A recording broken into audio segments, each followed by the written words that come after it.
श्वासों का ये अभ्यास तब तक जारी रहना चाहिए जब तक आपका शरीर बहुत आनंद का अनुभव न करने लगे।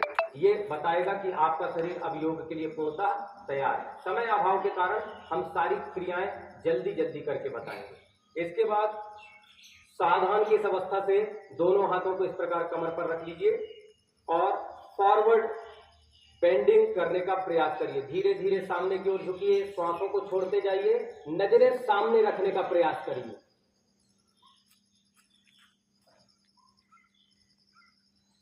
श्वास लेने की इच्छा होने पर पुनः सामान्य अवस्था की ओर जाइए। लंबी गहरी सांसें लेते रहिए, छोड़ते रहिए। एक बार फिर से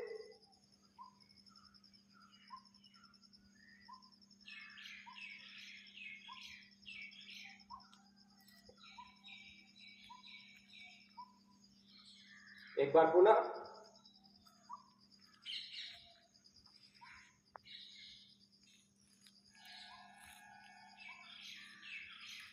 समस्त योगिक क्रियाओं में जब आप पीछे की ओर झुकते हैं केवल तभी श्वासों को फेफड़ों में रोक कर रखेंगे।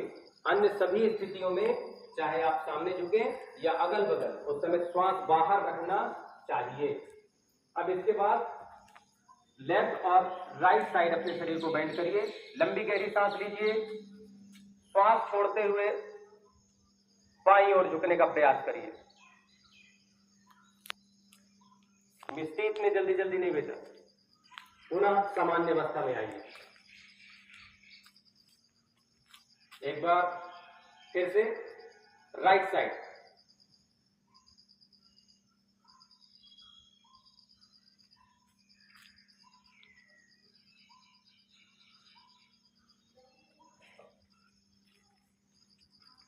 कमर को ताकत से पकड़े रहिए।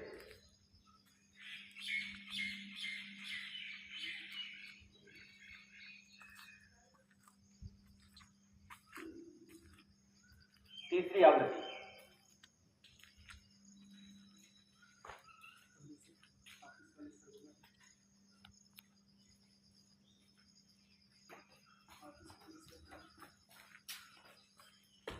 आप पीछे की ओर झुकने का प्रयास करेंगे, लेकिन हाथ यही रखना है, पीछे की ओर नहीं, क्योंकि ये प्रारंभिक स्ट्रेचिंग है, इसलिए ज्यादा झुकने का प्रयास नहीं। लंबी गहरी सांस लीजिए, श्वासों को भरकर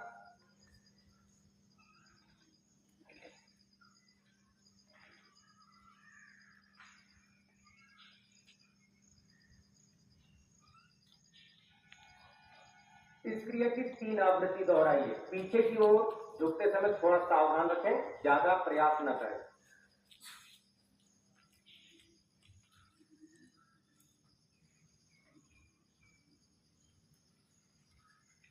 इसके बाद सामान्य अवस्था में आ जाएं। अब हम अपनी गर्दन को थोड़ा सा घुमाने का प्रयास करेंगे। शरीर को नहीं घुमाना है, कमर को भी टाइट होल्ड किए रहना है। लंबी गहरी श्वास लेकर अब हल्का हल्का छोड़ते हुए केवल गर्दन से जितना ज्यादा आप पीछे की ओर देख सकते हैं देखने का प्रयास करें। सामान्य अवस्था में आ जाए। दूसरी ओर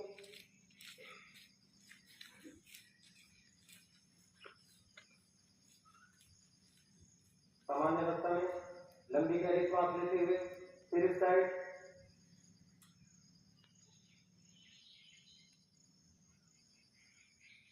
एक बार पूरा।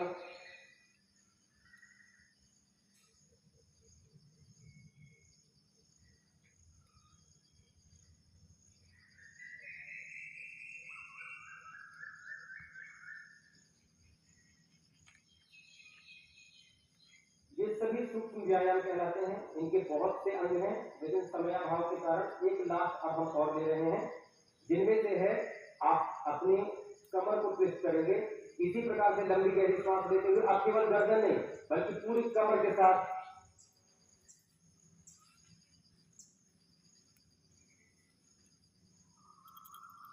स्पाइनल कॉर्ड रीढ़ जितनी सीधी हो सके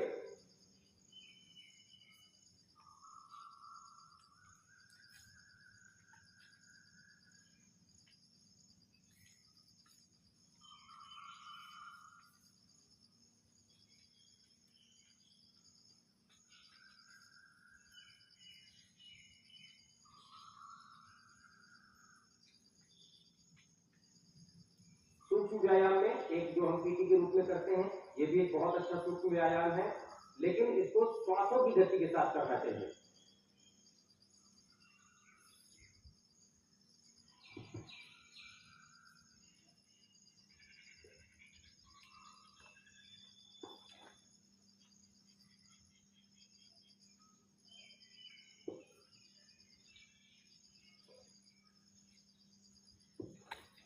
जब भी आप हथेली ऊपर उठाते हैं, कुछ बच्चे इस प्रकार से हथेली ऊपर उठाते, इसको बिल्कुल जितना सीधी आप अपने कान से सटा कर रखते हुए अपने हाथों को जितना ऊपर तक ले जा सकते हैं, ले जाने का प्रयास करना चाहिए। इसके बाद शोल्डर रोटेशन की एक्सरसाइज भी सूक्ष्म व्यायाम के अंतर्गत आती है। इस प्रकार से अपने कंधों को पकड़ें, बहुत धीमे धीमे इस प्रकार से हाथों से एक बड़ा सा शून्य बनाने का प्रयास करें। सूक्ष्म व्यायाम आप जितने धीमे करेंगे ये उतना लाभकारी होगा। जितनी जल्दी जल्दी करने का प्रयास करेंगे लाभ भी कम होगा और शारीरिक क्षति की भी संभावना है। समयाभाव के कारण 3 बार सामने की ओर से, 3 बार पीछे की ओर से। यदि आप प्रतिदिन समय निकालकर योग करते हो तो इन आवृत्तियों को आप 20-25 बार तक भी बढ़ा सकते हैं। इसके बाद जिसको कुर्सी की तरह पन्ना कहते हैं, इस प्रकार से अपनी हथेलियों को सामने निकालिए और अपने कमर के हिस्से को पीछे की ओर झुकाना है। घुटनों पर ज्यादा स्ट्रेस नहीं देना है। घुटने और जांघों पर लगभग 90 डिग्री का एंगल बनाने का प्रयास करना है। धीरे धीरे नीचे की ओर बैठिए, पोजीशन को होल्ड करिए, श्वास लेने की इच्छा होने पर पुनः ऊपर आ जाए। कोशिश करें कि ताकत आपके ग्लूट्स मसल पर लगनी चाहिए, कमर में, घुटनों पर नहीं।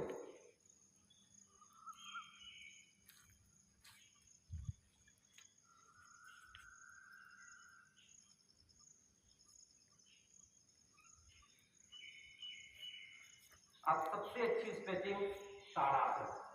लंबी गहरी श्वास लेते हुए दोनों हाथों को ऊपर की ओर उठाइए, हथेली को आपस में जोड़ लीजिए, श्वास भरते हुए अपने पंजों पर खड़े होने का प्रयास करिए। पोजीशन को होल्ड, राइट, इस प्रकार से इसको रखिए। लंबी गहरी जिनसे बन जाए केवल वही, पोजीशन को होल्ड करिए।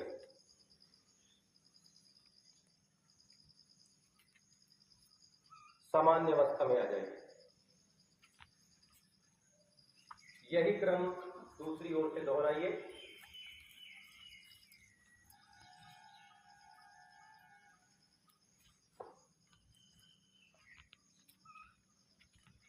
प्रतिदिन इनकी कुछ आवृत्तियां अवश्य करिए। आपको शारीरिक संतुलन की बहुत आवश्यकता है। समय अभाव के कारण मैं भी बहुत कम आवृत्तियां करवा रहा हूं। आप योग को अपने जीवन का एक नियमित अंग बनाइए और लंबे समय तक योग करिए। जिनकी हथेली जमीन पर टिक जाए तो बहुत अच्छा है, नहीं तो उंगलियां अथवा अपने पैर के भाग को इस प्रकार से पकड़ कर रखें। श्वास लेने की इच्छा होने पर पुनः ऊपर चले जाएं। लंबी गहरी श्वास भरकर फिर उसको छोड़ते हुए नीचे की ओर।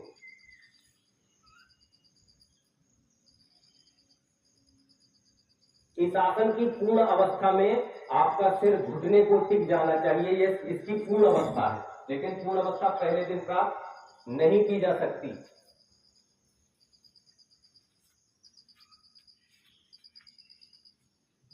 बहुत ही अच्छी स्ट्रेचिंग एक्सरसाइजेस हैं ये। इसके बाद अगली स्ट्रेचिंग एक्सरसाइज को त्रिकोण आसन कहते हैं। इसके लिए थोड़ा सा इस प्रकार से आपको खड़े हो जाना है। जनरली लोग इस प्रकार से स्ट्रेचिंग करते हैं, लेकिन योग में इसको त्रिकोण आसन के नाम से कहा है। पैर को ही टच करिए, ऊपर वाली हथेली को देखने का प्रयास करिए।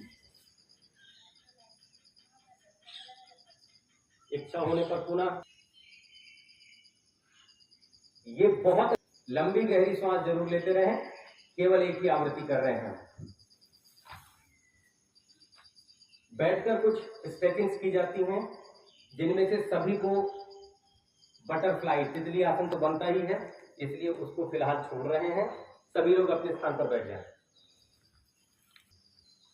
आपस में एक दूसरे की ओर देखना, मुंह खुला रखना, ये सही अभ्यास नहीं है। लंबी गहरी अपने श्वासों पर ध्यान केंद्रित करने का प्रयास करिए। योग का केवल एक ही लक्ष्य है, श्वासों का आयाम बढ़ाना। पैर को इस प्रकार से पीछे की ओर ले जाइए, इस पैर को पीछे की ओर ले जाइए। इस आसन को सभी लोग जानते हैं, वज्रासन। केवल एक ही आसन है जो आप भोजन के बाद कर सकते हैं, नाम भी है वज्रासन। प्रतिदिन अभ्यास करिए, शरीर वज्र की समान कठोर और सुदृढ़ होगा। इसी वज्रासन पर इस प्रकार से खड़े हो जाइए, लंबी गहरी सांस लीजिए, दोनों हाथों को ले जाकर कमर पर रख लीजिए, यथासंभव पीछे की ओर झुकने का प्रयास करिए, श्वास अंदर भरकर रखिए। प्रारंभिक अवस्था के साधकों के लिए यह आसन है, इसको कहा जाता है अर्ध उष्ट्रासन। यदि आप अच्छे से योग जानते हैं, अभ्यास करते रहते हैं, पूर्ण उष्ट्रासन पर जाइए।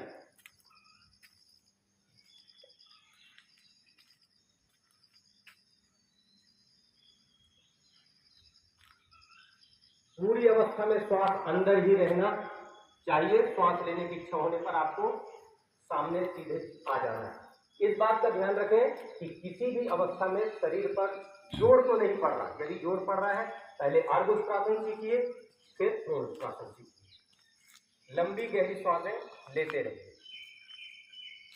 एक आसन के बाद दूसरे आसन के पहले यदि आप थकावट महसूस कर रहे हैं, तो हर आसन के बीच में लगभग 30 सेकेंड का शवासन करना चाहिए। सबको आता है, सबसे पसंदीदा आसन है आज के मनुष्य के। लंबी गहरी श्वासें भरते हुए अपने हथेलियों को ऊपर उठाइए, सामने झुकते हुए अपनी दोनों हथेलियों और सिर को भूमि पर टिका दीजिए।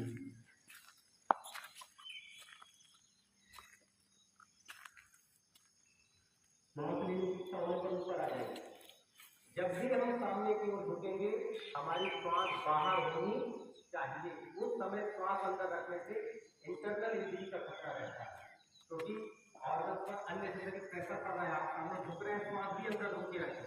इसलिए एक्सहेल करिए whenever you are bending forward. Is that okay? इस आसन को शस्त्रासन कहते हैं। इससे बेली फैट कम होगा और पाचन संबंधी समस्याएं खत्म हो जाएंगी। प्रत्येक की केवल एक ही आवृत्ति दिखाई जा रही है। आप 3 से 5 आवृत्ति प्रारंभिक अवस्था में और परिपक्व हो जाने पर 20-25 और अपनी आवश्यकता अनुसार आवृत्तियां कर सकते हैं। अगला है, फिर से एक बार अपने पैरों को इस प्रकार से खोल लीजिए।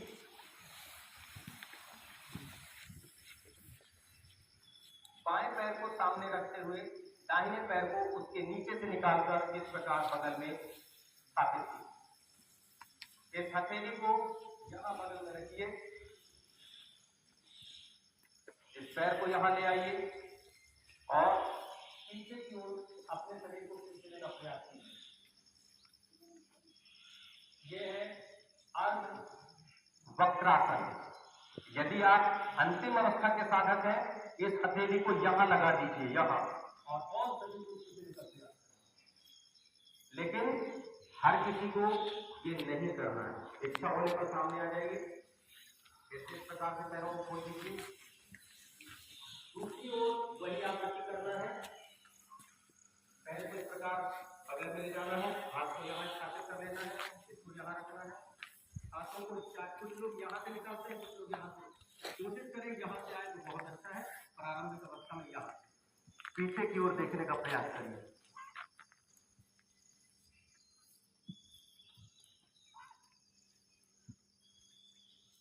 आप महसूस कर रहे होंगे कमर के पिछले निचले हिस्से जो दोनों साइड के हैं और जांघों पर बहुत अच्छा खिंचाव आता है। इससे हमारी कमर और जांघें मजबूत होती हैं। बैठ कर किए जाने वाले आसन पर्याप्त है। अब कुछ आसन हैं जो पेट के बल लेट कर किए जाते हैं। यहीं से जो लोग करना चाहें केवल उन्हीं के लिए, जो यदि चाहते हैं कि नहीं भाई हमको इनकम कंफर्टेबल नहीं है तो वो नहीं करेंगे। इस प्रकार प्रकार से लेट जाना है। दोनों हथेलियों को यहाँ रख लेना है। इस पर अपनी दाढ़ी चिन को स्थापित करना है। थोड़ा सा पैरों में गैप लाना है। लंबी गहरी सांस लेकर शरीर को रिलैक्स करने का प्रयास करिए। ये आसन कहलाता है मकर आसन। मगर की तरह आकृति है ये। आराम करने में सबसे ज्यादा फेमस है मगर, हमेशा सोया रहता है। शरीर थका हुआ हो, आप इस अवस्था में लेटकर अपने शरीर को रिलैक्स कर सकते हो। सामने की ओर नजर रखना है। सामान्य अवस्था आ जाने पर यहीं से हम भुजंगासन की प्रैक्टिस करेंगे। दोनों हथेलियों को अपनी छाती के दोनों ओर स्थापित करें। हथेली खोल ले। लंबी गहरी सांस भरते हुए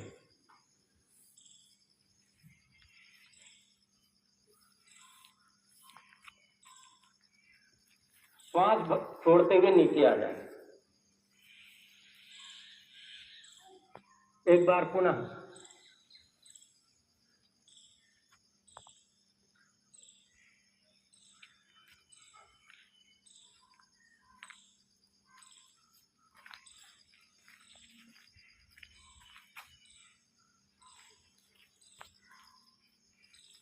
सामान्य अवस्था में मकरासन में पुनः लंबी गहरी सांस लेकर शरीर की थकावट मिटाइए।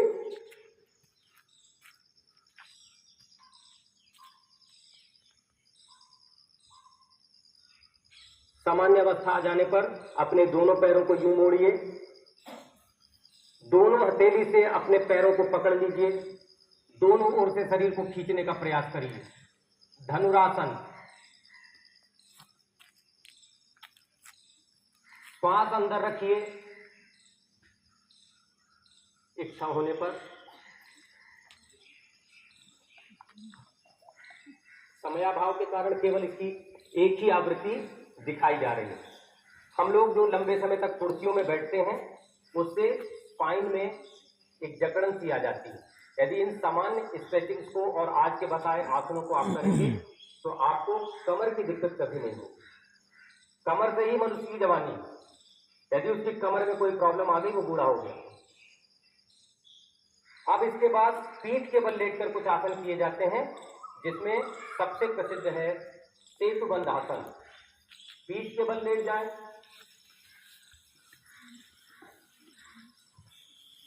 दोनों पैरों को मोड़कर कमर के पास यथासंभव लाने का प्रयास करें।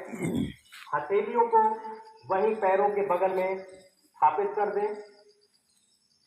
लंबी गहरी सांस भरते हुए अपनी कमर को ऊपर उठाने का प्रयास करें। सेतुबंध आसन।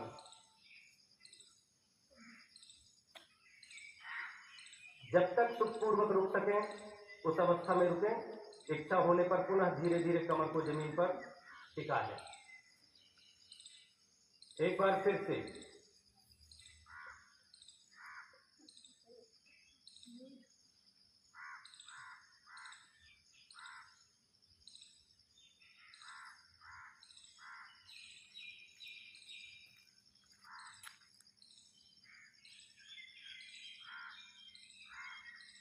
सामान्य अवस्था में धीरे से उठकर आ जाए। आसन तो बहुत सारे हैं लेकिन समय अभाव के कारण मैं केवल आपको डेमोन्स्ट्रेशन दे रहा हूं। अब आप करके ना देखें और